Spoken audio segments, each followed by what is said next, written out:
আসসালামু আলাইকুম।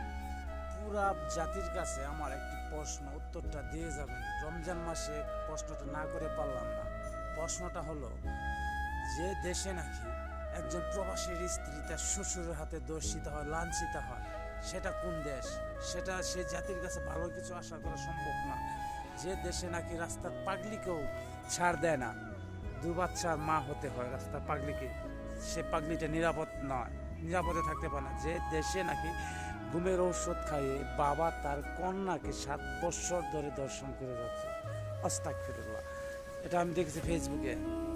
যে দেশে নাকি বাপ ছেলে মিলে 8 বছরের শিশুকে দর্শন করে মেরে ফেলে, সে জাতির কাছে ভালো কিছু আশা করা সম্ভব না, ঠিক না। কথাটা বাস্তব নাকি অবশ্যই সকলের কাছে কমেন্ট চাই। প্লিজ একটা করে কমেন্ট করে যাবেন। ভালো থাকবেন সবাই। আসসালামু আলাইকুম।